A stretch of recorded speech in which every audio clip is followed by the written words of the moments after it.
ओह! ओह! अच्छा।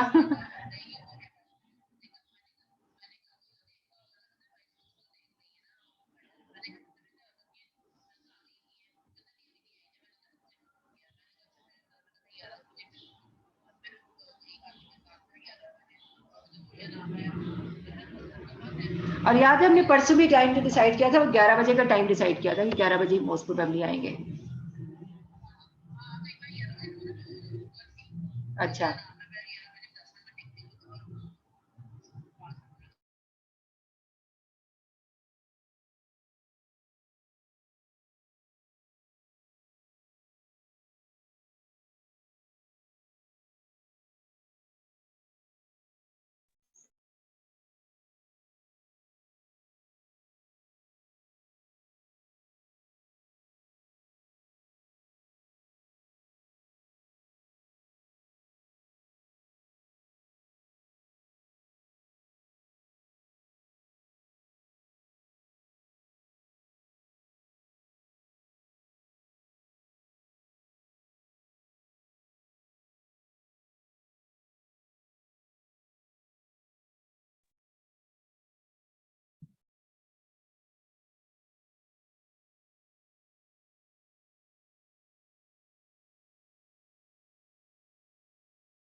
I'm kindly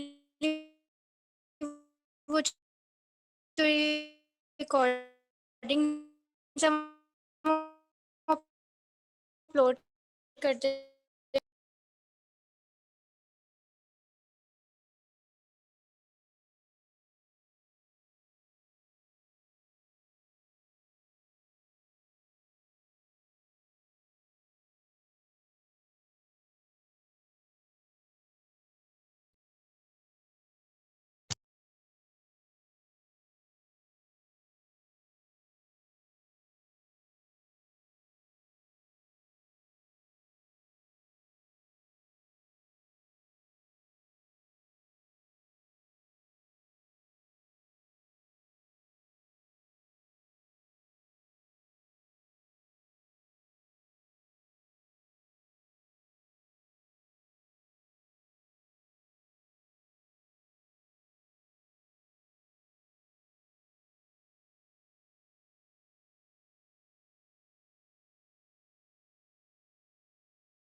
अस्सलाम वालेकुम गर्ल्स, सारे बच्चे तकरीबन आ गए हैं।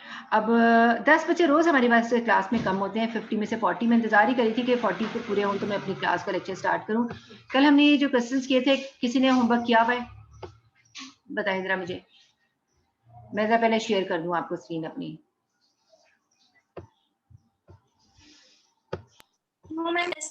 इसलिए आज करनी। जी बेटा, आवाज़ नहीं आई, रुक रुक के आ रही है। बताएं, होमवर्क किया हुआ है आप लोगों ने?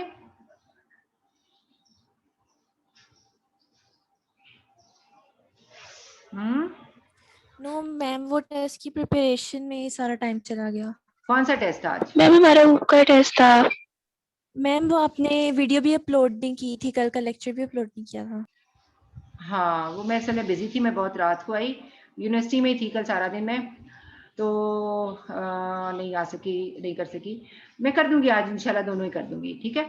अच्छा, अब मैं बात पूछ रही थी कि इसलिए होमवर्क नहीं किया यस कि मैम। टेस्ट था। टेस्ट हो गया आज था टेस्ट? Yes ma'am. हो गया? यस मैम, चलो आज। जी मैम। ओके, चलें फिर हम अगला क्वेश्चन देखते हैं। अब ये देखिए, एक क्वेश्चन ये वाला है, आपकी स्क्रीन पे नजर आ रहा होगा शायद, क्वेश्चन नंबर तो ब्लर हुआ है, बी पार्ट है। A marble is drawn at random from a box containing 10 red, 30 white and 20 blue and 15 orange marbles. ठीक है, यानी एक बॉक्स है, उस बॉक्स के अंदर आपने सारे रखे हैं, बाहर से हमने बॉक्स को, लिड को बंद किया हुआ है, हमें नजर नहीं आ रहा। एट रैंडम का मतलब ये है कि देख के नहीं निकालना, हमने जो ड्रॉ करना है वो कैसे ड्रॉ करना है? रैंडमली, बगैर चूज किए, बगैर सिलेक्शन, बगैर चॉइस के साथ, यानी चॉइस हमारी शामिल नहीं है।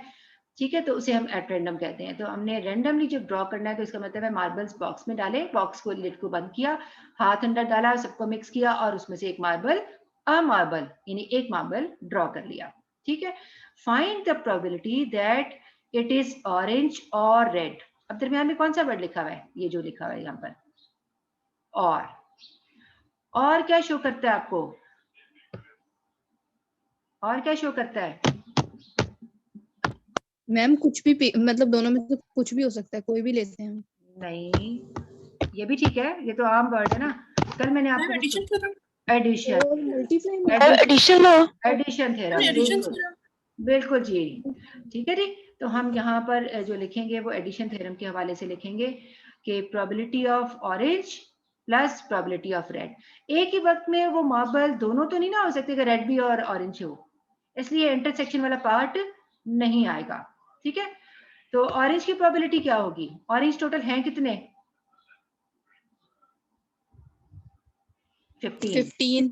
ठीक है, और टोटल कितने होते हैं? 15 और 20 और 30 और 10। 10 और 30 40 हो गए, 40 और 20 60 हो गए, 60 और ये 70 75 हो गए। ठीक है, तो ऑरेंज की प्रोबेबिलिटी क्या होगी बताएं जी? 15/75। बिल्कुल ठीक है जी, 15/75। ठीक है, 15 हम ऊपर लिखेंगे और 75 जो टोटल नंबर ऑफ मार्बल्स हैं वो हमने डिनोमिनेटर में लिखने हैं। अच्छा, मुझसे नहीं लिखा जा रहा, एक्चुअली मेरा ना वो टच स्क्रीन कंप्यूटर का थोड़ा खराब हो गया। खराब नहीं हुआ, कोई वायर हिल गई है उसकी अंदर से, तो अब कभी चल जाता है कभी नहीं चलता। अब मैं ये ना पेन से लिख रही हूँ आपके सामने, इसलिए देर भी हो जाती है इसमें लिखते में। 15/75। ठीक है जी, ये आपकी होगी प्रोबेबिलिटी ऑफ ऑरेंज। ठीक है, अगर हम इसको ऑरेंज ए बी की जगह हम ऑरेंज ही कहते हैं इसको। ठीक है, तो उसके बाद आपने देखना है और की वजह से क्या आएगा? साइन किसका यूज होगा? किसका साइन यूज होगा? प्लस। ठीक है जी, और उसके बाद किसकी प्रोबेबिलिटी आएगी? रेड जी, रेड की प्रोबेबिलिटी है क्या? 10/7 10/75। ठीक है जी, और जब इसको सॉल्व करेंगे तो 25/75 हो जाएगी और 1/3 बन जाएगी, और 1/3 को जब डिवाइड करेंगे तो 0.3333 आ जाएगा। ठीक है, तो आपका आंसर जो है इस पूरे का प्रोबेबिलिटी ऑफ ऑरेंज और रेड इज इक्वल टू 0.3333। ठीक है जी, अब इसी का बी पार्ट देखिए, वो क्या है बी पार्ट? Not red. ठीक है, नॉट रेड का मतलब क्या होता है? रेड की प्रोबेबिलिटी क्या है? 15/75। तो नॉट रेड की क्या होगी? 15 को 75 में से माइनस कर देंगे तो कितना रहेगा? 60। तो नॉट रेड की प्रोबेबिलिटी क्या हुई? ओ सॉरी, नॉट के बाद मैंने थोड़ा गलत कर दिया, ये गलत ये किया मैंने कि आप देखें कि यहाँ जो नॉट के बाद ना और एंड ब्लू जो है वो सिंगल कोट्स के अंदर एनक्लोज्ड है ना।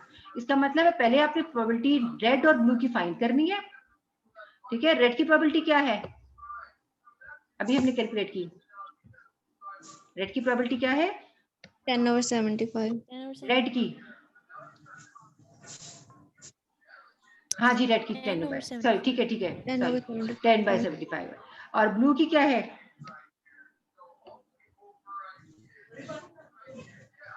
20/75। और का मतलब है इन दोनों को आपने क्या कर देना है? प्लस। तो कितना आ जाएगा प्लस करने के बाद? आ गया 30/75। अब आप मुझे बताएं, नॉट जब लग जाएगा तो इसका मतलब यह हुआ कि आपने, मैं सही पे लिखती हूँ, ऐसे लिखेंगे प्रोबेबिलिटी पी। ठीक है, और ब्रैकेट डालेंगे, और ब्रैकेट में आपको कंप्लीमेंट का पता है ना। अभी हमने, अगर हम इसको इसी तरह कलर से ही शो कर दें, or shows that marble is dead. ठीक है, और यूनियन और की वजह से आ गया, और उसके बाद ब्लू की वजह से बी लिख देते हैं कि उसका इवेंट बी ही है। ठीक है, अब नॉट की वजह से क्या आएगा? इस पूरे के ऊपर कॉम्प्लीमेंट। जैसे ए कॉम्प्लीमेंट का मतलब होता है ए बार, कि ए एग्जिस्ट नहीं कर रहा बल्कि उसके ऑपोजिट। तो इस पूरे के ऊपर क्या लिखेंगे हम? बार। ठीक है, तो इसको कैलकुलेट करने का वे ये है, 1 में से हमने माइनस कर देना है प्रोबेबिलिटी जो हमने कैलकुलेट की है, क्या निकली है? 30/75। 1 माइनस, पहले आप इसको p की फॉर्म में लिखेंगे। p की फॉर्म में क्या लिखेंगे, अंदर क्या लिखेंगे यहाँ पे ब्रैकेट में, बता सकते हैं कुछ? r यूनियन b, ठीक है, r यूनियन b। मैं इसके ऊपर लिखना शुरू हो गई हूँ, लेकिन बहरहाल आपको नजर तो आ ही रहा होगा, r यूनियन b। अभी जरा मेरा पेन चल रहा था तो मैंने कहा जल्दी जल्दी लिख लेती हूँ, ठीक। और r यूनियन b का आंसर क्या आया, 30/75। तो 1 में से माइनस करेंगे तो कोई बता सकते हैं क्या आएगा आंसर?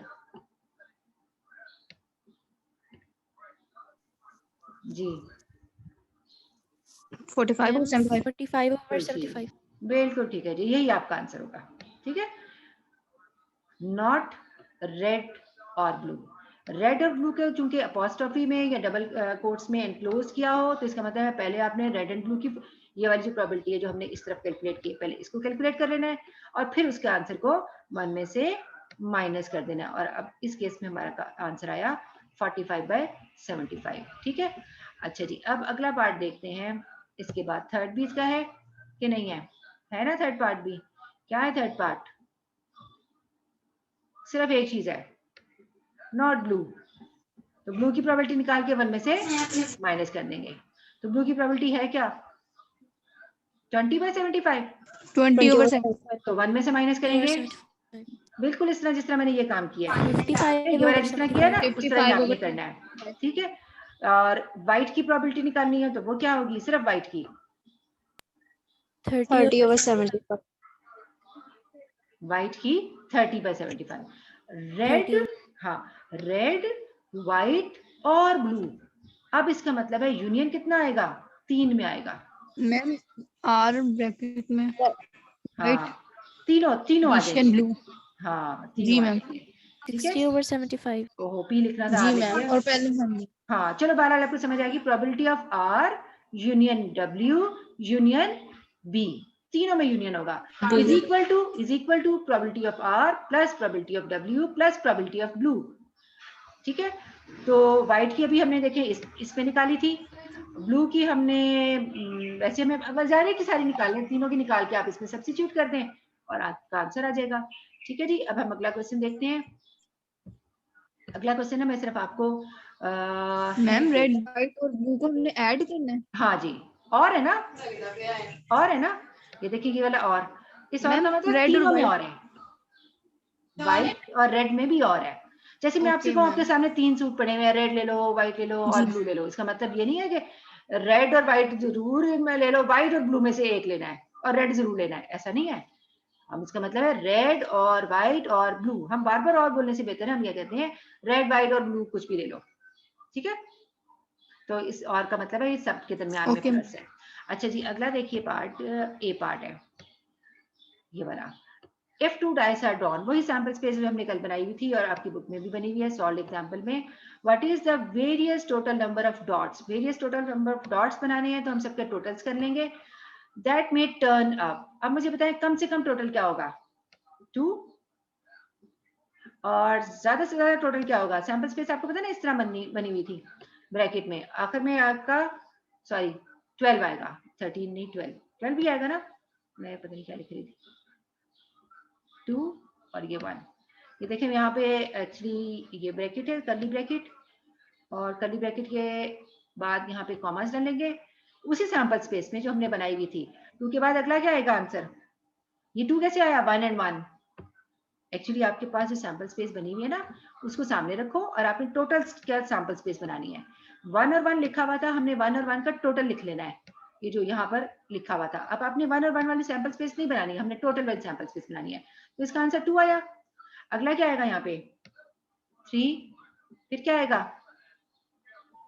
4, 5, 6, 7, 8, 7 तक आएगा, ठीक है। यहाँ पर 7 तक आ जाएगा क्योंकि 1 and 6 तक आएगा। फिर दोबारा यहाँ पर आएगा 1 and 2, यानी कि ये फिर 3 से शुरू हो जाएगा, 3, 4, 5 इस तरह से शुरू हो जाएगा ना। और कहाँ तक जाएगा अगर बढ़ता जाएगा यहाँ पे 8 तक, क्योंकि 2 और 6 तक जाएगा, ठीक है। तो आपने टोटल्स की सैंपल स्पेस ये पूरी मुकम्मल कर लेनी है। और आखिरी क्या आएगा यहाँ पर, ब्रैकेट क्लोज कर देंगे। इसमें बहुत सी रोज आएंगी, यहाँ पर सारी रोज ही रोज आनी है इसमें, ठीक है। तो आखिरी जो रो है उसका टोटल कितना आएगा, एंड में 12 आ जाएगा। तो ये 4 रोज ये हैं, 2 हमने बना ली हैं, तो ये 6 रोज बन जाएंगी। और ये क्या बना है आपका, this is your sample space. मुझे यहाँ एस लिखना चाहिए था, बहरहाल हम इसको लिख लेते हैं कि ऐसे यहाँ पर। अब आगे चलते हैं, फाइंड क्या करना है, ठीक है। व्हाट इज द प्रोबेबिलिटी, वापस स्टेटमेंट में आ रहे हैं, that number of dots will total at least 4। At least 4 का मतलब ये है कि यहाँ पर हमारा 4 आया इस सैंपल स्पेस में, ठीक है। अगर हमारा 4 यहाँ आया तो 4 से ऊपर ये सारे कैसे शामिल हो गए। मैं अगर इसमें इस तरह लिखूं, 4 5 6 ये सारे शामिल हो गए, ठीक है। फिर यहाँ पर भी 4 5 6 7 8 सारे शामिल हो गए। इसमें भी यहाँ ये स्टार्ट ही 4 से होगा, ये सारे शामिल हो गए, ठीक है ना। तो इसमें भी ये सारे शामिल हो गए। तो कौन से शामिल नहीं हो रहे वो मुझे बताएं जरा, वो थोड़े से हैं, कौन कौन से शामिल नहीं हो रहे। मैम 2 3 सिर्फ ये 3, सेकंड रो में जो 3 है, सिर्फ ये 3 शामिल बस। नहीं हो रहे, है ना, ये ट्राइंगल वाले। बाकी 36 में से 36 में सारे शामिल हो रहे हैं, सिर्फ 3 शामिल नहीं हो रहे। तो इसकी प्रोबेबिलिटी क्या आएगी, 33/36। क्योंकि ये बाकी जितना भी आप ये देखो, ये जितना भी आपका ये बन रहा है यहाँ पर, ट्राइंगल तो नहीं बनेगी, इस तरह की शेप बनेगी ना, जिस तरह की मैंने बनाई है, ठीक है। इन सब में जो वैल्यूज हैं उनका काउंट करें तो कितनी वैल्यूज बनेगी, वो 33 वैल्यूज बनेगी। और टोटल कितनी है, 36 है। तो अब आपकी प्रोबेबिलिटी क्या आ जाएगी, 33/36, ठीक है। क्लियर हो गया सबको। प्रोबेबिलिटी हम इसकी किसकी प्रोबेबिलिटी निकाली है, total is at least 4, number of dots will total at least 4, इसकी प्रोबेबिलिटी निकाली है, ठीक है जी। अब अगला क्वेश्चन देखिए, इसमें अगला क्वेश्चन क्या है, इसको पहले मैं अरेज कर लेती हूँ, ये बी पार्ट, ठीक है। इस बी पार्ट में देखिए, मैम 30/36 नहीं आएगा। अच्छा कैसे, एक 2 है, 2 3 है, एटलीस्ट 4, इसका मतलब है 4 भी शामिल हो। देखो 1 1 1 2 एंड 2 1, ये वाले नंबर ऑफ डॉट्स ऐसे हैं। अगर हम सैंपल स्पेस में वापस जाएं, चले जाते हैं सैंपल स्पेस में वापस, पीछे सैंपल स्पेस आती है ये, मतलब काफी दूर है, लेकिन चले मैं जाती हूँ पीछे, शायद किसी सोल्यूशन में आपको जल्दी नजर आ गया, मैं ऐसे करके चली जाती हूँ। यहीं थी,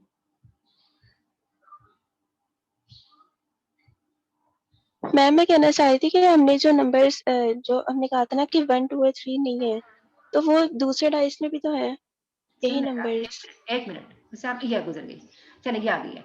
इस सैंपल स्पेस में देखें इनके टोटल्स, इसका टोटल जो है वो क्या है, लेस देन 4 है, इसका लेस देन 4 है, 2 केसेस है ना, और इसका लेस देन 4 है। इसके अलावा कोई और है, पूरे सैंपल स्पेस आपके सामने है, किसी का टोटल 4 से लेस है, नहीं है ना। No ma'am. हाँ, इसलिए मैंने ये 3 शामिल किए। अब आप कह रहे हो दूसरे डाइस पे आ जाएगा, यही बात है ना, ये वाला 1 का मतलब है ये पहले डाइस पे 1 आया, दूसरे पे 2 आया। इस 2 1 का मतलब है कि पहले डाइस पे 2 आया, दूसरे वाले पे 1 आया। तो ये 3 ही आपके पास ऐसे बन सकते हैं। तो ये 3 निकल जाएंगे जब 36 में से, तो 33 बचेंगे। समझ आ गई मेरी बात। इसलिए मैं कहती हूँ यस मैम। सामने होनी चाहिए। मैम मैम वो नहीं ऐड हो गए, जैसे 1 3 3 1 2 2, ये भी तो 4 बन रहे हैं। नहीं, उसने कहा टोटल इज एटलीस्ट 4। अब देखें इसका टोटल क्या बन रहा है, इस वाले का टोटल 4, ये हमारा इवेंट में जा रहा है, ठीक है, इवेंट ए में कि टोटल इज 4 एटलीस्ट 4, ये भी टोटल इज 5 एटलीस्ट 4 में आ जाता है। इसमें टोटल कितना आ रहा है, 6 आ रहा है, ये भी एटलीस्ट 4 में चला जाता है। ये भी 7 आ रहा है, एटलीस्ट 4 में चला जाता है। इवन के सारे एटलीस्ट 4 में चले जाते हैं, ठीक है। ये जितने भी बच गए यहाँ पर, इस तरह से मैंने शेप बनाई है जो, ठीक है। और ये कितने हैं, ये 33 है, एटलीस्ट 4। अच्छा, एटलीस्ट 4 ना होता, यहाँ पे होता मोर देन 4।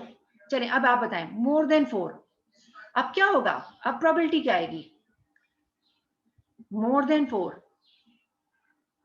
ये सारे आएंगे, वो 3 नहीं आएंगे। आपका ये भी नहीं आएगा, ये भी नहीं आएगा। मैम फिर 1 3 3 1 और 2 2 भी नहीं आएगा। हाँ जी, बाकी सारे आएंगे। हाँ ठीक हो गया, ये जो मैंने बनाया अब मोर देन 4 का मतलब है 4 वाले नहीं आएंगे। तो वो कौन कौन से थे? 3 1 1 3 2 2, ये भी निकल गए। तो कितने निकल गए? 3 और 2 3 3 6 निकल गए। जब 6 निकल गए तो 30/36 आ गया। मेरी बात समझ आ गई? ठीक है, तो आपका क्वेश्चन में स्टेटमेंट कुछ भी हो सकता है। आप देखिए यहाँ पे लिखा हुआ है सम इज ग्रेटर देन 6, हमने कल किया था ग्रेटर देन 6। अब ग्रेटर देन 6 में शायद सम ही लिखा हुआ है ना पीछे, टोटल या सम इज ग्रेटर देन 6, तो वो कौन से होंगे? 6 से ग्रेटर हो, तो वो आपका यहां से आ जाएगा ये वाला। ठीक है ना, ये पूरा आपका डायगोनल से इधर बन जाएगा ये वाला। और ये कितने बनेंगे वो काउंट कर लेंगे हम। क्लियर हो गया? ठीक है बच्चों, हम आगे चलते हैं। Yes ma'am. ओके गुड, हम एक्सरसाइज में वापस चलते हैं और वहीं से देखते हैं अगला क्वेश्चन क्या था। ज्यादा आगे न चले गए, चलिए मेरा काले आ ही गया। क्लियर कर लूं पहले स्क्रीन।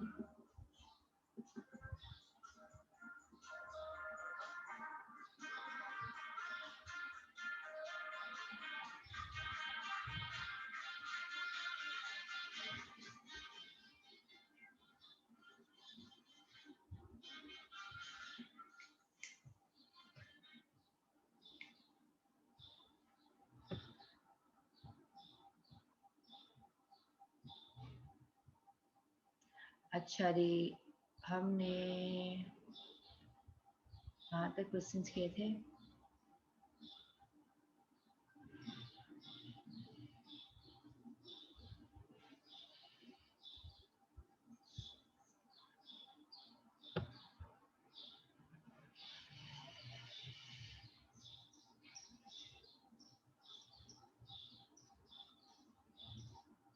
चलो यहीं से देख लेते हैं। इफ 2 डाइस, हमने ये क्वेश्चन कर लिया ना, टोटल इज एटलीस्ट 4, इसी का बी पार्ट देखें। ये भी यही क्वेश्चन है, ये आप खुद कर लेंगे। ये इस वक्त मैंने हाईलाइट किया, इस वक्त सिलेक्ट किया, कर लेंगे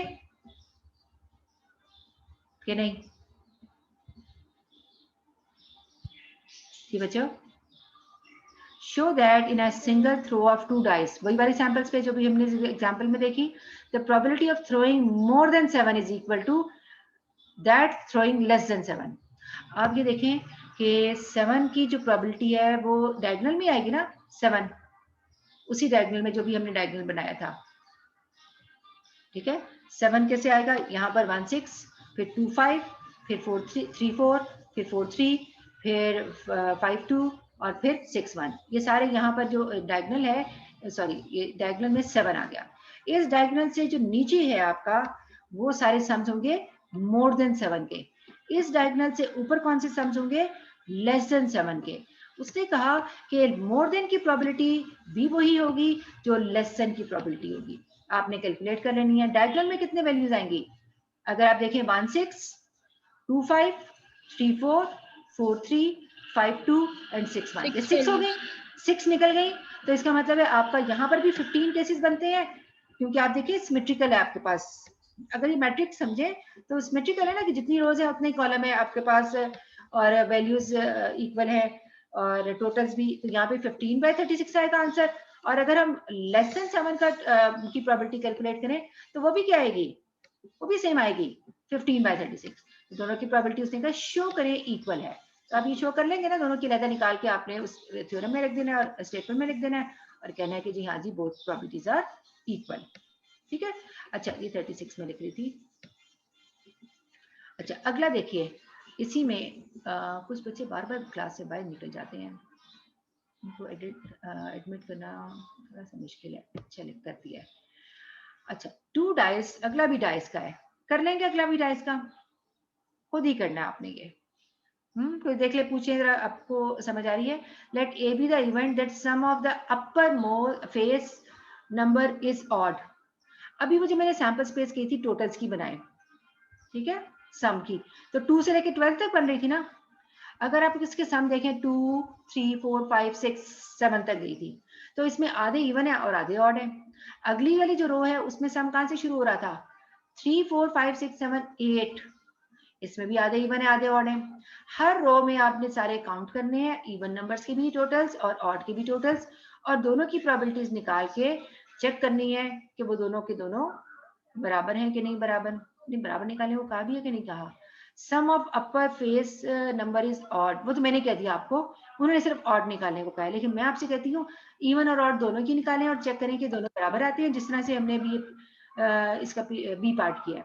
इसी तरह से सी पार्ट में भी आप पेपर में क्वेश्चन कुछ भी आ सकता है, जिस तरह मैंने कहा कि प्रोबेबिलिटी ऑड की भी फाइंड करें और इवन की भी फाइंड कर लें और शो कर दें कि बोथ आर इक्वल, ये भी क्वेश्चन बना सकते हैं। लेकिन बहरहाल अभी आपको क्वेश्चन कुछ और है। बी इज अगर even that at least one S, one S का मतलब है वन आई।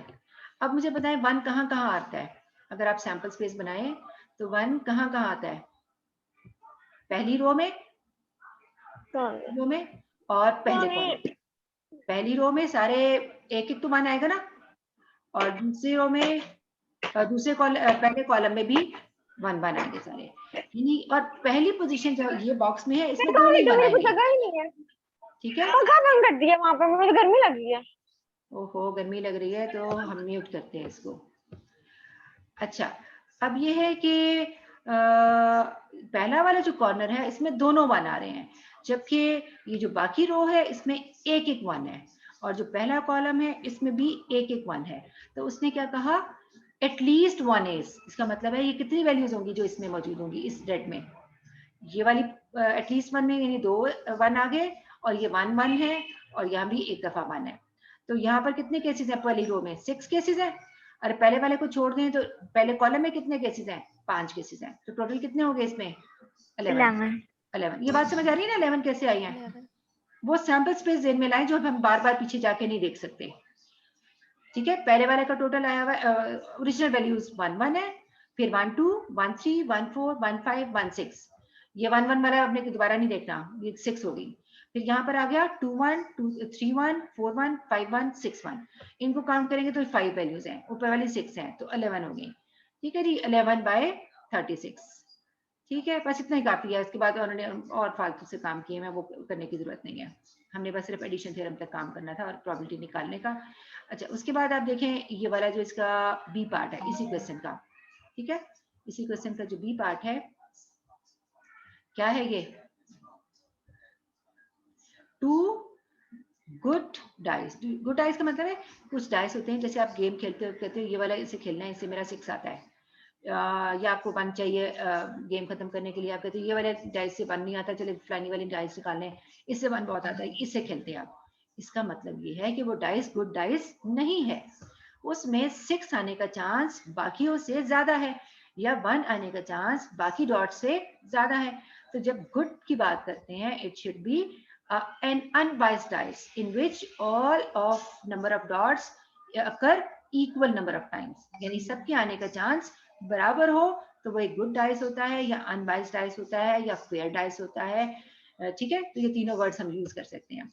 अच्छा जी, इस क्वेश्चन में देखिए, a good dice are rolled two good dice, वही वाली सैंपल स्पेस। ठीक है, जो अभी हम देख रहे थे। ए डिनोट्स दैट शोन, मैं इसको मिटा ही दूं क्योंकि बिल्कुल नजर नहीं आ रहा, डार्क कलर हो गया। सम इज 8। अब फिर दोबारा से सैंपल स्पेस में जाएं, सम इज 8 कौन सा था, डायगोनल में 7 बने थे ना सारे, ठीक है ना, डायगोनल में सारे 7 थे। तो उसके बाद यहाँ पर डायगोनल में सारे सम्स क्या होंगे, 8 के होंगे। फिर सारे सम्स किसके होंगे, यहाँ पर 9 के होंगे। फिर सारे सम्स 10 के होंगे। और हमने देखा था 11 के कितने सम होते हैं, सिर्फ 2 ही आते हैं, और 12 का सिर्फ 1 ही आता है। ठीक है, तो ये वाला, सॉरी क्या हो गया, इसका मतलब कि ये जो पहली वाली रो है इसमें सारे क्या हैं, 7 7 लिखे हुए हैं, ये सारे 7 7 है। अगले वाले में सारे क्या हैं, 8 8 है। अब आप देखें उसने क्या कहा आपसे, उसने आपसे कहा सम इज 8, तो कितनी होंगी केसेस जिसमें सम 8 आएगा, जरा लिख लें, आपके पेज पे बनी होनी चाहिए, और जरा 8 काउंट करके मुझे बताएं कि कैसे आएगा। चलिए मैं आपको बताती हूँ, सबसे पहले 8 कैसे आएगा। सबसे पहले आएगा 2 6 के साथ, फिर आएगा, बताइए पहला वाला कहाँ पर आया, ये वाला 2 6 के साथ। यहाँ पर आएगा 3 और 5 के साथ, यहाँ पर आएगा 4 और 4 के साथ 8, यहाँ पर आएगा 5 और 3 के साथ 8 और यहाँ पर आएगा 6 और 2 के साथ 8। तो कितने 8 हो गए? 1 2 3 4 5 5/36 है इसकी प्रोबेबिलिटी। ठीक है, मेरी बात समझ आ रही है सबको? जो मैंने ये सैंपल स्पेस इस तरह से बगैर बनाए आपको, क्योंकि लिखने में बहुत टाइम निकल जाएगा और मैंने फिर बनाई नहीं है। अब इमेजिनेशन भी अपने ज़हन में ले आए। यस मैम, आ रहा है समझ। हाँ, 5/36 आ गया। ठीक है, अच्छा उसके बाद आप देखिए क्या लिखा हुआ है, B is the event that two show the same number.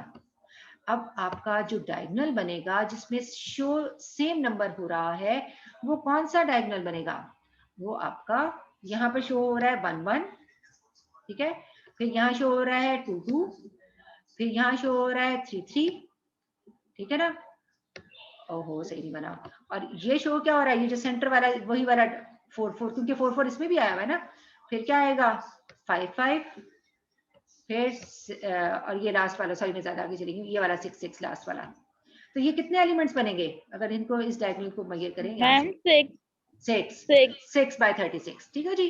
अब आपको उसने कहा ए की प्रोबेबिलिटी क्या आई? 5/36। बी की प्रोबेबिलिटी क्या आई? 6/36। ए इंटरसेक्शन बी, हाँ ए इंटरसेक्शन बी बताए, जल्दी से कोई बता दे, कोई सा बच्चा जल्दी से। ए इंटरसेक्शन बी इसी डायग्राम में मैम देखिए। 4 4। हाँ नहीं, ये तो सेंटर वाला था।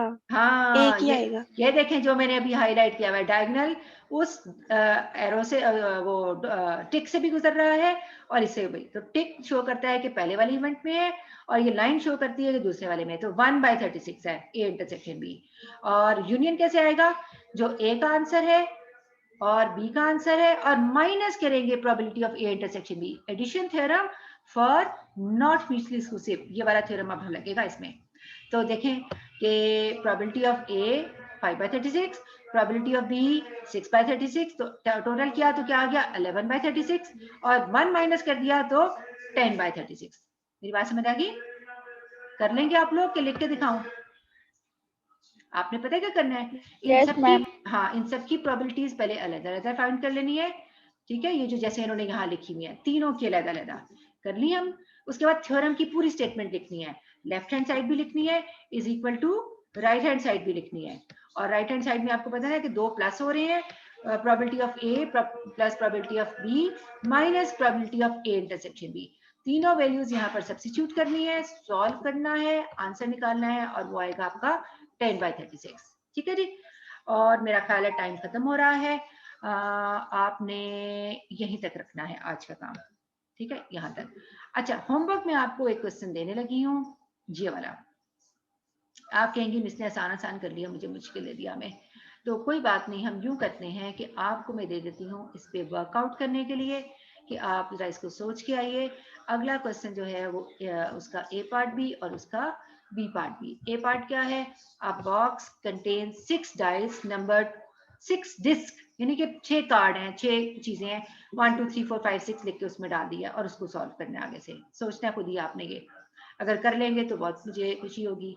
अच्छा, एक ही पार्ट है ये। उसके बाद है 6.18 a single throw of 2 fair dice, वही सैंपल स्पेस है, ये आप कर सकते हैं 18 क्वेश्चन। ठीक है जी, 18 आपका होमवर्क है और 17 भी आपने सोच के आना है। ये 2 क्वेश्चन इंशाल्लाह हमने कल आपसे क्लास में डिस्कस करेंगे और 20th से हम आगे स्टार्ट कर लेंगे, बल्कि 19 से। ठीक है, और कोई बात आपने पूछनी है? अभी 1 मिनट रहता है हमारी क्लास खत्म होने में, तो आप पूछ सकते हैं।